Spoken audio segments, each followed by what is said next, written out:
Kata Allah, fadhkuruni adzkurkum. Sebut namaku. Ketika engkau menyebutku, aku akan sebut-sebut namamu. Maka ada hamba-hamba Allah yang disebut oleh Allah. Si fulan, si fulan, si fulan, si fulan. Ya, di antara yang disebut itu ada 2. Siapa?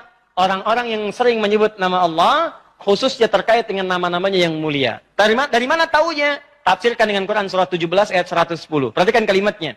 Kata Allah, Qulidullaha. Panggil aku Allah. Sebut. Minta. Ada masalah, ada doa, ada masalah, ada solusi. Pengen nyebut Allah, sedang punya persoalan. Sebut. Kata Allah, panggil namaku Allah. Awilur Rahman atau Ar-Rahman. Di paling singkat kalau Anda sedang ada masalah, pengen solusi, atau pengen menyebut nama Allah, sebut Ya Allah. Ya Allah, Ya Rahman. Tapi Allah tawarkan begini. Ayyamma tad'u falahul asma'ul husna. Ketika engkau ingin memanggilku, menyebutku, aku punya nama-nama terbaik yang sangat sesuai dengan kebutuhan kalian.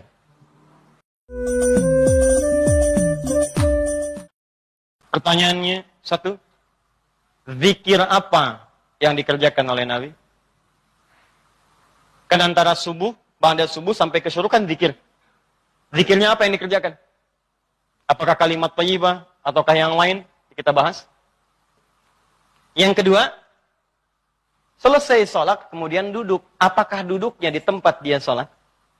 Atau boleh pindah ke tempat lain? Yang penting di area masjid. Ya, misal antum sholat di posisi yang sebelah kanan di sana. Tiba-tiba setelah itu nggak ada mushaf, pengen baca Quran, mushafnya di sana. Apakah boleh pindah ke sana? Atau kalau pindah, gugur ininya. Awas, hati-hati dilihat. Mau pindah, aduh takut gak dapat haji. Mau pindah, aduh takut umrah. Di situ aja gitu kan. Pas tiba-tiba ada cleaning service, Pak, maaf Pak, sebentar geser dulu. Maaf ya, haji dan umrah. Nah, itu kita lihat tuh. Seperti apa memahaminya. Karena ada yang menafsirkan gak boleh pindah di situ. Gitu. Ya, nanti kita lihat. Apakah benar harus di situ saja, atau boleh berpindah. Kalau boleh berpindah, apa dalilnya? Kalau memahami di situ saja, bagaimana keadaannya? Paham? Jadi ini 1, 2. Dan kasus yang terakhir, Ustadz bagaimana kalau keluar masjid untuk kebutuhan hajat yang darurat? Pengen ke toilet kan? Ya, memang nggak di rumah, di masjid ada toilet. Begitu mau keluar, ke toilet dulu. Ingat, haji dan umrah, haji dan umrah. Dia tahan-tahan, gitu kan? Ya, syuruknya dapat, sakitnya juga dapat, gitu kan? Nah, itu seperti itu bagaimana kemudian solusi hukumnya. Nah, kita bahas pelan-pelan. Di dalam Al-Quran, disebutkan beberapa aktivitas yang mampu mendekatkan dan mengingatkan kita dengan Allah, dan langsung disebut dengan zikir. Dan ini pun dipraktekkan oleh Nabi sallallahu alaihi wasallam. Contoh. Yang pertama ditemukan di Quran surah keempat ayat 103. Paling kanan pertengahan.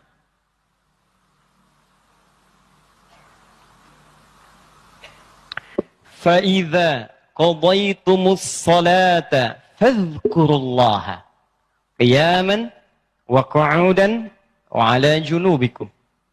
Maka jika Anda telah tuntas mengerjakan salat, maka segeralah berzikir kepada Allah Subhanahu wa taala. Di amalan sunnah pasca salat berzikir, zikir dulu. Bisa Anda kerjakan kalau buru-buru ya sambil berdiri berjalan. Jadi waktu umum ya. Misalnya ini Anda sudah salat zuhur nih harus ke kantor, ya dikejar-kejar langsung berangkat lagi. Tapi kan Anda buru-buru keluar pun kan tidak mengganggu Anda untuk mengucapkan kalimat-kalimat zikir. Misalnya apa? Nabi mengamalkan pasca salat hadis riwayat Muslim, nomor hadis 571. Hadis riwayat Muslim. Nomor hadis 571. Setiap selesai salat Nabi mengatakan, perhatikan kalimatnya, Astaghfirullah, Astaghfirullah, Astaghfirullah. Allahumma antas salam, minkas salam, tabarakta ya dzal jalali wal ikram. Apa Anda nggak bisa sambil keluar mengucapkan Astaghfirullah, Astaghfirullah, Astaghfirullah? Ini kata Al-Quran, sesibuk apapun Anda, begitu selesai sholat, apa nggak bisa sambil jalan Astaghfirullah, Astaghfirullah, Astaghfirullah. Daripada Anda keluar membicarakan sesuatu yang tidak penting. Bahkan nggak berkata apa-apa, jalan aja. Mendingan pakai zikir kan? Astaghfirullah, Astaghfirullah, Astaghfirullah. Allahumma antas salam, minkas salam, tabarakta ya dzal jalali wal ikram. Hadis Muslim, nomor hadis 573.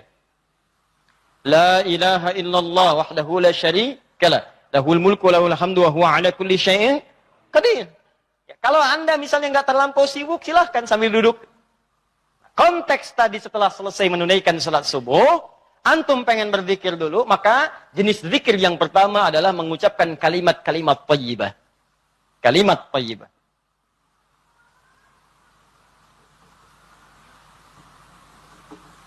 Bisa sifatnya istighfar. Ini dalilnya. Ya. Astaghfirullah, astaghfirullah, astaghfirullah. Ini yang paling singkat. Mau yang agak panjang, Astaghfirullahaladzim, alladzi la ilaha illa huwal hayyul qayyum wa natubu ilaihi. Silakan. Ya, kalau mau yang paling singkat, astaghfirullah, astaghfirullah, astaghfirullah. Sambungkan Allahumma antas salam, minkas salam, tabaraka dzal jalali wal ikram. Tambah lagi dengan kalimat-kalimat tauhid. La ilaha illallah wahdahu la syarika mulku wa alhamdu wa huwa ala kulli syai'in qadir. Kalau mau ditambahkan yang lebih lengkap ada la ilaha illallah wahdahu la syarika lah, lahul mulku wa alhamdu yuhyi wa yumiitu wa huwa ala kulli syai'in qadir. Singkatnya kalimat tauhid. Ini masuk dalam kategori kalimat thayyibah. Ini. Dalilnya yang ini. Hadis Muslim, wal hadis 573. Diboleh selesai menunaikan salat subuh, salam ke kanan dan ke kiri, antum mulai berzikir dengan kalimat thayyibah. Astaghfirullahaladzim, astaghfirullahaladzim. Atau kalau mau singkat, astaghfirullah, astaghfirullah, astaghfirullah. Kan? Baik, teman-teman, ingat baik-baik ya. Karena zikir itu definisinya segala aktivitas yang membuat kita dekat dan ingat kepada Allah. Jadi ketika mengucapkan kalimat ini bukan sekedar diucapkan di lisan. Kalau cuma diucapkan jangankan antum. Anak-anak antum yang 5 tahun, 4 tahun belum balik pun bisa. Apa bedanya bacaan antum dengan bacaan mereka? Sambil ingat Allah. Sambil diingat. Astagfirullah. Apa artinya astagfirullah? Ya Allah, ampuni saya. Saya minta ampun. Ada dosa yang dilakukan. Dosanya disebut dengan dzambun. Sifat Allah yang mengampuni disebut ghafir. Ghafir. Muncul surat ke-40, namanya surat Ghafir. Baca ayat yang ketiga, kata Ghafir disandingkan dengan dzambun. Ghafiriz dzambi wa qabilit taubi. Allah punya sifat Ghafir. Ghafir pemilik ghafar, ampunan. Allah mengampuni orang berbuat dosa. Kalau Anda pengen minta ampun, ucapkan astagfirullah. Istighfar itu permohonannya. Istighfar permohonan ampun. Ucapannya astagfirullah. Ampunannya ghafara ghufran. Yang punya ampunan ghafir. Kata Allah saya ghafir. Quran surah 40 ayat 3. Ghafiriz dzambi. Minta ampun. Hei yang punya dosa. Minta ampun kepada saya. Ketika engkau minta saya akan ampuni. Saya tanya pada antum. Siapa yang gak punya dosa? Yuk angkat tangan. Ayo gak usah malu. Angkat aja saya pulang. Ketika gak punya dosa bersih kan? Nah. Kalau Anda merasa banyak dosa, diberi peluang habis sholat, istighfar, istighfar. Makanya ketika istighfar, jangan cuma diucapkan. Coba rasakan, punya dosa apa sampai hari itu? Dosa apa? Jadi begitu selesai subuh, ingat dosa pada orang tua, dosa pada pasangan, suami pada istri, istri pada suami, dosa pada anak-anak. Anak-anak orang lain aja yang nggak punya mobil, nggak punya motor, bisa mendidik anaknya hafal Quran, sholatnya bagus. Masa antum udah banyak fasilitas ke masjid? Enggak, jemaah, enggak, bangun terlambat. Antum kurang apa lagi untuk mendidik anak dengan baik? Maka istighfari. Jangan-jangan anak itu nggak soleh bukan karena dia nggak mampu, karena antum nggak bimbingkan. Makanya antum akan ditanya tuh, jangan dikira mudah punya titipan anak. Jangan dikira mudah, antum akan ditanya. Kenapa ini nggak sholat? Nanti akan ada terjadi di hari kiamat, ini sahih riwayatnya, akan terjadi di hari kiamat. Nanti ada orang tua hampir ke surga, anaknya mau ke neraka, dan dia menyatakan keberatan di hadapan Allah. Begitu menyatakan keberatan, ternyata dosanya dosa orang tua. Anak itu tuh nggak menyembah Allah dengan baik karena dosa orang tuanya. Maka tertukarlah anaknya ke surga, orang tuanya ke neraka. Hati-hati. Dan ada juga yang terbalik. Orang tua ke neraka, anaknya mau ke surga. Orang tua menyatakan keberatan kepada Allah. Dan nanti kejadiannya sangat luar biasa. Nanti lain waktu kita akan bahas. Cukuplah ada banyak keterangan dalam Al-Quran. Ada yang bapaknya Nabi, Rasul bahkan, punya anak. Ada yang suami, istrinya nggak taat. Ada yang istrinya solihah, suaminya nggak. Seperti Asia dengan Fir'aun. Ada yang suaminya bagus, istrinya nggak. Banyak seperti Lut dengan istrinya. Ada yang bapak, anak dengan istri nggak taat. Seperti Nuh. Itu bukan dongeng, itu kisah disampaikan supaya kita bisa hati-hati. Akan-akan Allah mengatakan begini, cukup aja orang-orang masa lalu begini. Kalian jangan begitu. Saya buka kisah seperti ini supaya keluarga kalian selamat. Makanya istighfarin. Istighfar, sambil istighfar. Lumayan tuh begitu istighfar, dosa diampuni. Belajar nangis lah kalau istighfar tuh belajar nangis. Gak bisa nangis. Gak bisa nangis, besoknya nangis. Gak bisa nangis juga, tangisi diri Anda yang belum bisa menangis. Bismillah. Ingat mungkin saat itu diwafatkan oleh Allah. Ingat. Bagaimana kalau saat itu wafat, anak Anda belum baik, istri Anda belum baik, dan Anda akan dihisab dalam keadaan sesuatu yang belum sempurna dalam kehidupan. Ya.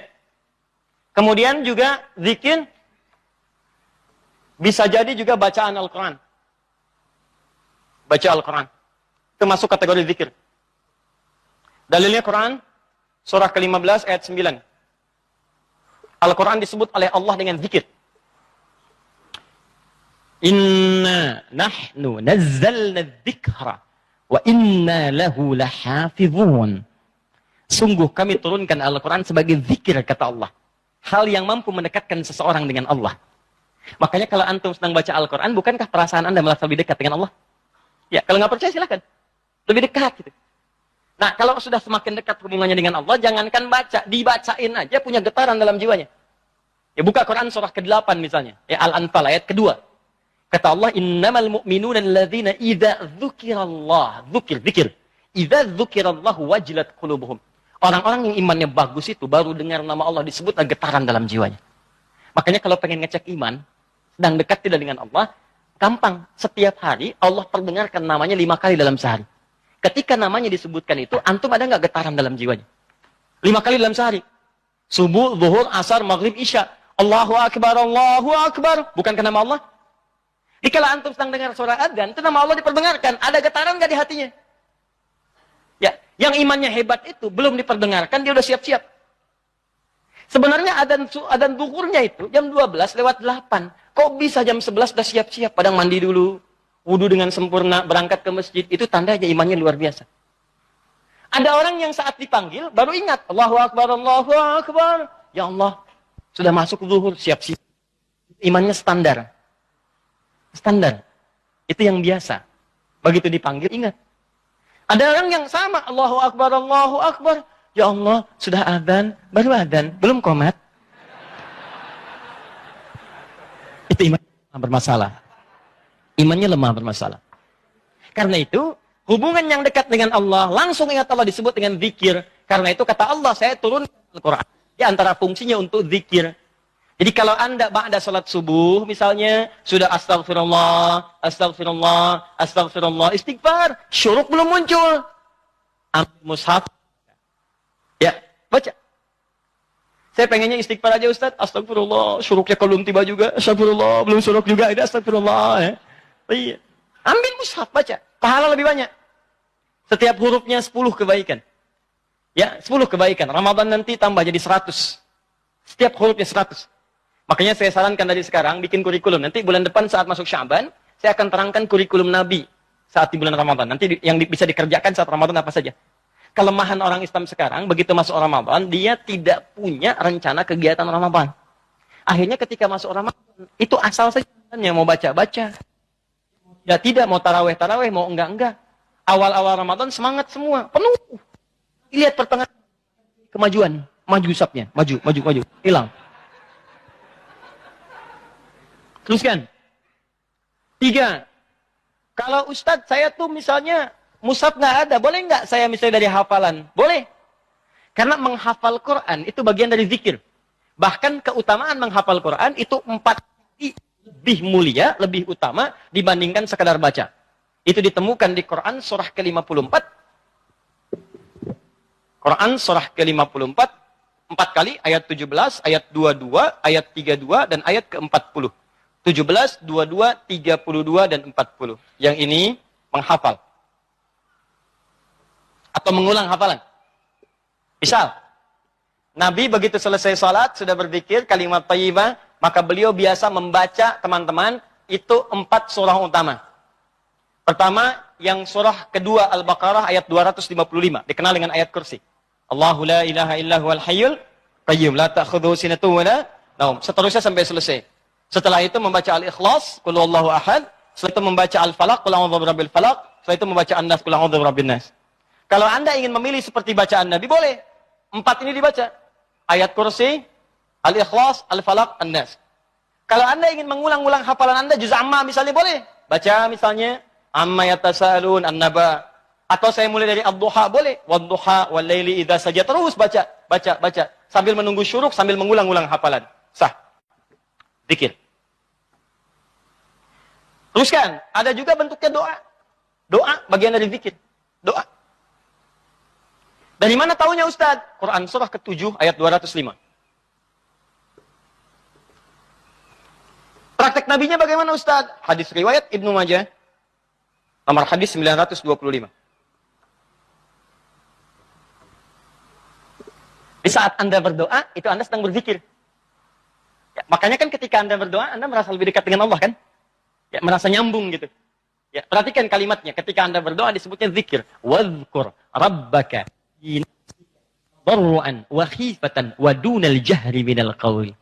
Kata Allah, kalau Anda sedang punya masalah, ada persoalan, jangan mengeluh. Jangan mengeluh, apalagi bikin status, nggak menyelesaikan masalah.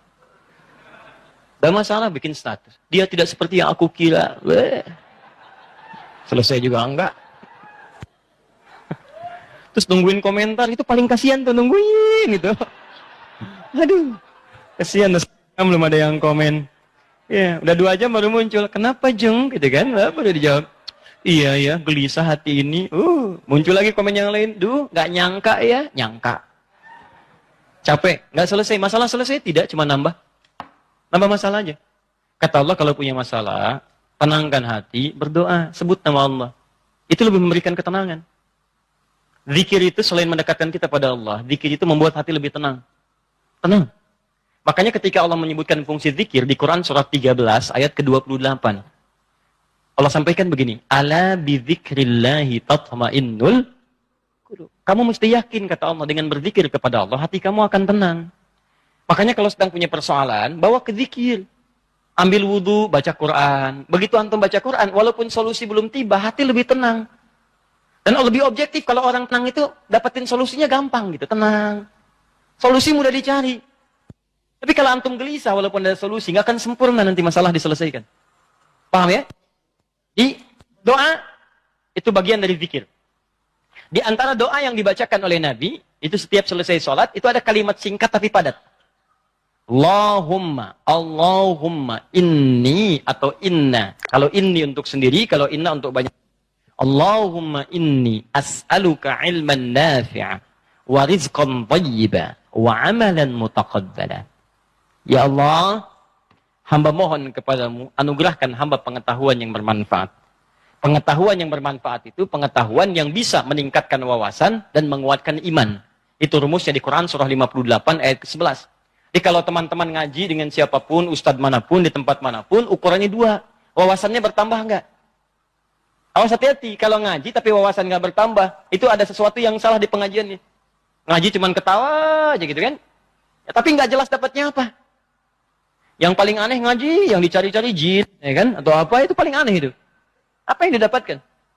Terus nambah hari ini, sholat, ngaji ke pengajian sholat, dapat tambahan wawasan. Oh begini cara takbir yang baik, bisa sejajar dengan bahu, bisa sejajar dengan daun telinga, ya kakinya terbuka selebar bahu, badannya tegap. Jadi begitu antum praktekkan, punya tambahan wawasan, kepake dalam ibadah.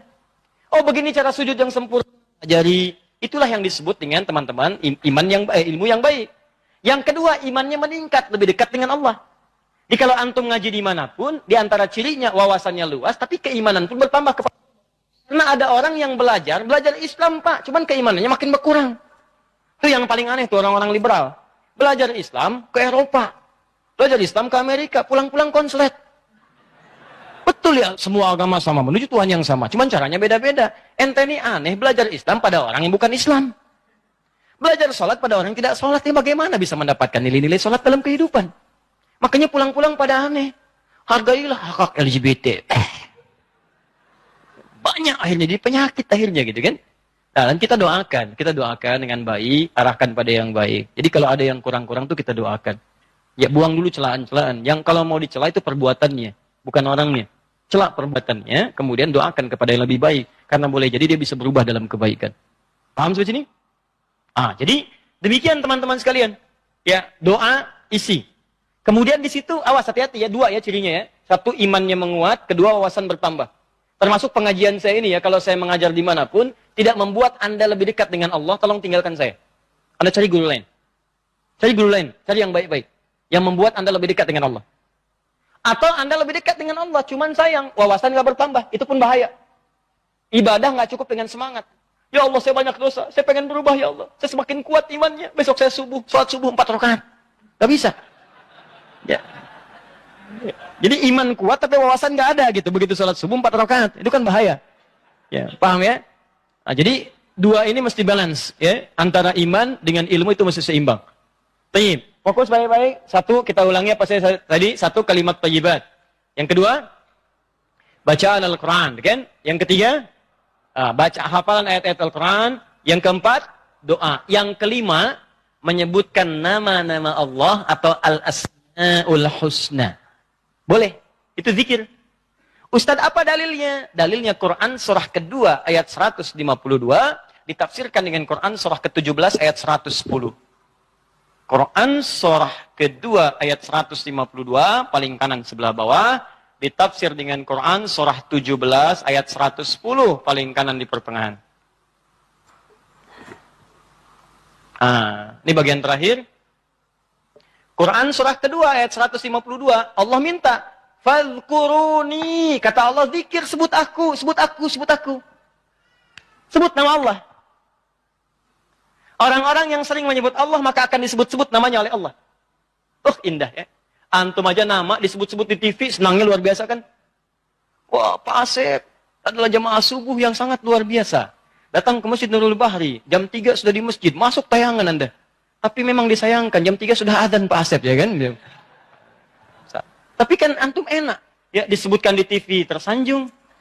Ya, disebutkan di komplek tersanjung. Kenapa antum tidak merasa tersanjung ketika nama antum disebut-sebut oleh Allah Subhanahu wa taala? Kata Allah, fadhkuruni adzkurkum. Sebut namaku. Ketika engkau menyebutku, aku akan sebut-sebut namamu. Maka ada hamba-hamba Allah yang disebut oleh Allah. Sipulan, sipulan, sipulan, sipulan. Ya, di antara yang disebut itu ada dua. Siapa? Orang-orang yang sering menyebut nama Allah, khususnya terkait dengan nama-namanya yang mulia. Dari mana taunya? Tafsirkan dengan Quran surah 17 ayat 110. Perhatikan kalimatnya. Kata Allah, Qulidullaha. Panggil aku Allah. Sebut. Minta. Ada masalah, ada doa, ada masalah, ada solusi. Pengen nyebut Allah, sedang punya persoalan, sebut. Kata Allah, panggil namaku Allah. Awilur Rahman atau Ar-Rahman. Di paling singkat kalau Anda sedang ada masalah, pengen solusi, atau pengen menyebut nama Allah, sebut Ya Allah, Ya Allah, Ya Rahman. Tapi Allah tawarkan begini. Ayyamma tad'u falahul asma'ul husna. Ketika engkau ingin memanggilku, menyebutku, aku punya nama-nama terbaik yang sangat sesuai dengan kebutuhan-kebutuhan kalian. Di teman-teman bisa sebutkan, misal, Anda di pagi itu berharap rezeki pengen ditambah oleh Allah. Sebut, Ya Allah, Ya Razzaq, Ya Allah, Ya Razzaq, Ya Allah, Ya Razzaq, Ya Allah, Ya Razzaq. Allahumma zid fir rizki, Allahumma rzuqni rizqan tayyiban halala. Ya Allah, Ya Razzaq, Ya Allah pemilik rezeki, zidni fir rizki, Ya Allah tambahkan rezeki saya. Allahumma rzuqni rizqan halalan tayyiban. Berikan rezeki kepada saya yang halal dan yang terbaik yang mampu saya dapatkan. Anda sedang punya persoalan, sebut namanya, Ya Allah, Ya Al-Fattah, Ya Al-Fattah, Ya Al-Fattah. Iftah li kullal khair. Ya Allah, Ya Al-Fattah yang pemilik segala solusi, bukakan kepadaku solusi terbaik dari setiap persoalan yang aku alami sampai dengan saat ini. Anda ada yang ganggu di pekerjaan, ada yang sedang usil Islam, sebut Ya Allah, Ya Jabbar, Ya Jabbar, Ya Jabbar, Ya Malik. Ya Malik, Ya Rabb, Ya Malik, Allahumma Ya Jabbar. Ya Allah yang Maha Pelindung. Raja dari segala raja, lindungi aku dari tangan-tangan orang-orang yang jahil. Anda sedang banyak ujian, sebut Ya Allah, Ya Sabar, Ya Sabar, Ya Sabar, Ya Sabar. Zidni sabra. Ya Allah yang Maha memiliki segala sifat kesabaran. Tolong tambahkan kesabaran pada diriku untuk bisa mampu mengatasi ujian yang tengah engkau ujikan. Anda yang sedang mau ujian, Ya Allah, Allahumma Ya Alim, Ya Alim, Ya Alim, Ya Alim. Alimni Ya Allah ma jahiltu. Wanfa'ni bima ta'allamtu. Wanajirni fi imtihani Ya Allah bima razit. Ya Allah yang Alim, yang Maha pemilik ilmu, tambahkan ilmu kepadaku. Ajarkan apa yang belum aku ketahui. Berikan manfaat pada apa yang telah aku pelajari. Dan luluskan aku dalam ujian yang akan aku alami. Indah, minta, minta, minta. Kata Allah, udkurni, fadkuruni, adkurkum. Sebut saya, aku sebut kamu. Engkau panggil namaku dengan nama terbaikku, aku berikan kemuliaan sesuai dengan apa yang kau butuhkan. Cukup Pak, 5 ini kerjakan habis subuh, selesai. Astaghfirullah, astaghfirullah, astaghfirullah. Allahumma antas salam. Habis itu baca Quran. Baca Quran diulang. Ya, ayat kursi, ayat kursi, ayat kursi, Al-Ikhlas, Al-Falaq, An-Nas. Habis itu kemudian antum berdoa, habis doa sebut nama Allah. Begitu lihat jam 8. Pip, bunyi, waktu syuruk muncul, gitu kan? Kan sekarang ada zaman digital kan? Zaman digital. Ya, ngitungnya gampang kok, biasanya itu, kalau dari subuh, teman-teman dari waktunya itu 1 jam, 1 jam setengah itu udah masuk syuruk. 1 jam lah. 1 jam. Jadi kalau sekarang kurang lebih jam 5 misalnya, ya itu 1 jam kemudian, terus 1 jam lewat 10-15 menit, sudah masuk ke syuruk. Ya, jadi begitu sudah masuk syuruk, ya antum tunaikan sholat 2 rakaat. Ada yang nunggu dulu 5 menit supaya lebih aman misalnya, silakan. Gak ada masalah. Tunggu, 5 menit selesai, tunaikan sholat 2 rakaat. Begitu sholat sujud lamain. Ya Allah, dekatkan aku kepadamu. Ya Allah, jadikan aku terhubung dengan ridha-Mu. Ya Allah, berikan aku kemuliaan-kemuliaan. Sekalipun belum haji, berikan pahala haji dan umrah kepadaku.